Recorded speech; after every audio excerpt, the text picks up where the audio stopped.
20 jours pour écrire un film. C'est l'épisode 2, l'épisode où je vais à peu près tout dire, l'épisode où je vous montre un peu le process.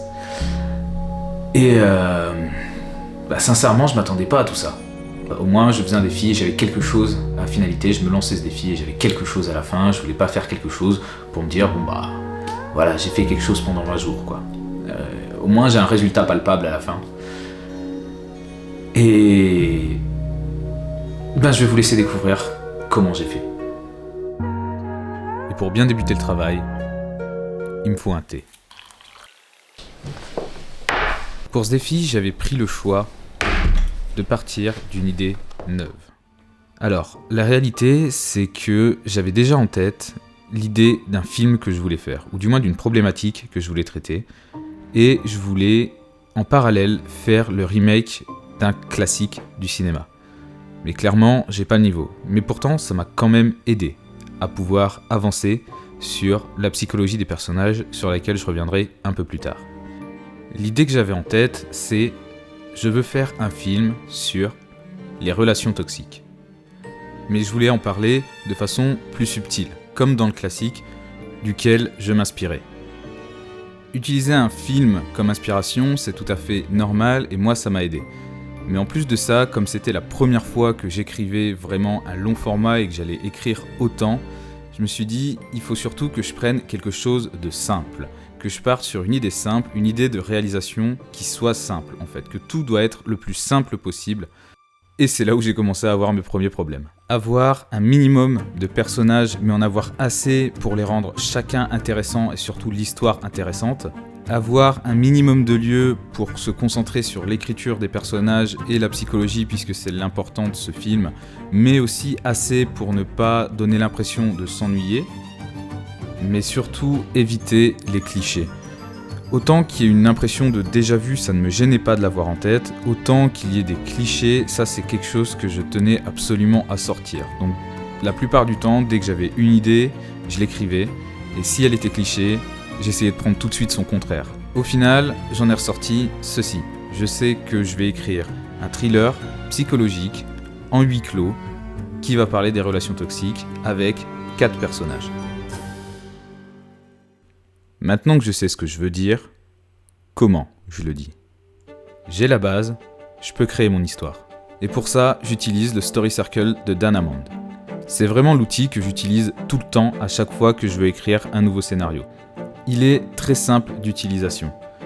Il permet d'avoir une structure en 3 actes, avec aussi la situation initiale, les éléments perturbateurs, la résolution et la situation finale.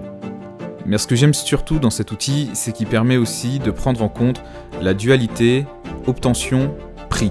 Et c'est vraiment ça qui est super intéressant, surtout quand je veux écrire quelque chose d'aussi psychologique qu'une relation toxique. Ma technique, c'est d'abord d'en faire un général, un qui prend l'histoire au global, le début de l'histoire, le milieu et la fin. Et seulement après, je vais étayer le propos. À partir de l'histoire générale et du cercle général, je vais le décomposer pour avoir mes 3 actes et du coup pouvoir rentrer un peu plus en détail dans l'évolution de l'histoire pour que le personnage avance de façon fluide. Ici, je vous présente la finalité de ce que j'ai comme histoire. Donc j'ai d'abord créé l'histoire globale et ensuite j'ai décomposé cette histoire en 3 actes.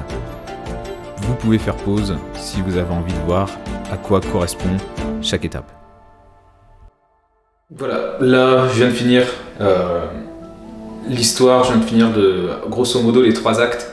Et en fait en divisant le 2e acte en 2 parties, pour moi c'est beaucoup plus simple de faire, de pouvoir diviser surtout où est le milieu de l'histoire et de pouvoir jauger à peu près comment je vais écrire tout ça. Et s'il y a des trous aussi, en fait c'est pas grave parce que le but c'est pas d'avoir quelque chose de fou dès le départ, d'avoir quelque chose de très carré justement. Je pense que ça va aussi être un peu plus carré au fur et à mesure, vu que j'ai pas mal de temps finalement. J'ai pris moins de temps que prévu pour faire les cercles. Je pense que là c'est surtout travailler les personnages, chose que j'avais pas fait la veille. Et une fois que j'aurais bien capté les personnages, du coup j'aurais, je pense, une bonne base. Et ouais, je pourrais revenir dessus, voir si ce que j'ai fait fonctionne, si les personnages fonctionnent avec l'histoire que j'ai en tête, et si je dois retravailler l'histoire, ou est-ce que l'histoire fonctionne avec le personnage, enfin bref.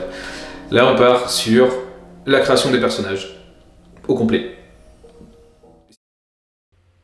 Créer un personnage, c'est pas seulement se dire il va y avoir quelqu'un ou quelque chose qui va prendre vie à l'écran. Pour ça, j'aime bien utiliser cette phrase, il faut anthropomorphiser l'imaginaire, c'est-à-dire penser son imaginaire ou penser ce qu'on a créé comme un humain. Et une des choses qui régit, à mon sens, les êtres humains, c'est leur philosophie. Et pour créer cette philosophie, j'utilise le carré de John Truby, qui permet de mettre en exergue la philosophie du personnage et son contraire. En gros, le conflit philosophique qu'il va y avoir, en fonction des différents personnages qui peut être intégré à l'histoire, ou en tout cas, qui va avoir un impact sur la philosophie du personnage principal et son avancée dans l'histoire.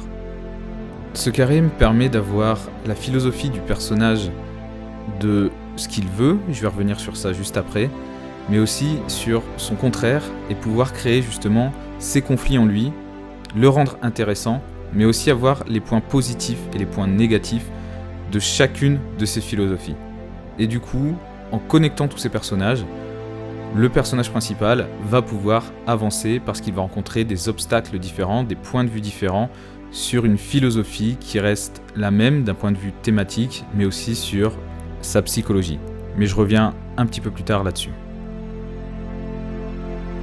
J'ai fait les différents points de vue des personnages, et du coup là j'en ai mis 4 parce qu'en fait je veux aussi surtout peu de personnages parce que sinon ça va être trop compliqué à écrire. Et surtout en fait j'ai pas travaillé le cœur des personnages, là ça me permet pas de travailler le cœur des personnages, ça me permet surtout de travailler les idées que vont avoir les personnages. Ils ont une idée, quelles sont.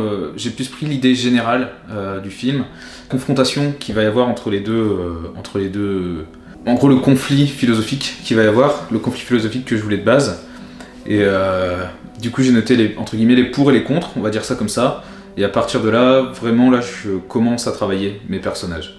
Il y a différentes écoles, il y a celle où on travaille le perso et à partir de ce personnage on crée ces conflits philosophiques. Je connaissais le conflit philosophique de base, mais je savais pas trop comment l'aborder, donc du coup j'ai pris le truc à l'envers. C'est à partir du conflit global du film, je vais traiter des personnages qui permettent d'avoir différents points de vue sur ce conflit. Donc voilà, maintenant je vais m'attaquer aux personnages et à la création des personnages, au moins le principal, les deux principaux, et du coup les secondaires. Maintenant que je sais comment le personnage pense, je veux voir comment il vit. Je veux aussi voir son évolution et comment il va atteindre ses objectifs. Dans le livre Creating Character Arcs, K.M. Welland dit qu'un personnage a plusieurs choses. Il croit quelque chose au début de l'histoire, il veut quelque chose dans l'histoire, il a besoin d'apprendre quelque chose dans l'histoire pour pouvoir obtenir ce qu'il veut, et le plus important ici pour moi, c'était pourquoi le personnage pense ce qu'il croit au début de l'histoire. En psychologie, on peut appeler ça un trauma. Et au stade où j'en suis, je construis ça pour tous les personnages qui vont avoir une interaction avec mon protagoniste. Et grâce au tableau que j'ai établi avant sur les différentes philosophies de personnages, je vais pouvoir imaginer le passé, le présent et l'intensité de la croyance de chacun de ces personnages. Ok, donc je viens de finir les personnages.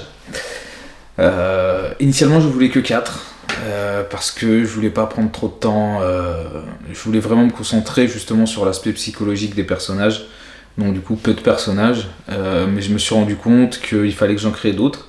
Pourquoi les personnages pensent comme ça au début de l'histoire, mais j'ai jamais vraiment créé de vraie histoire, de background au fond, qui permettent de justifier totalement, où j'ai jamais eu besoin de justifier le passé se suffisait à lui-même dans le présent. Là je vais devoir créer plusieurs passés, et je pense qu'après ça, vu que j'ai la structure générale de l'histoire, que j'ai les personnages, leur background, je vais commencer à écrire. Ok, on voit ça. Maintenant, je rentre dans le dur.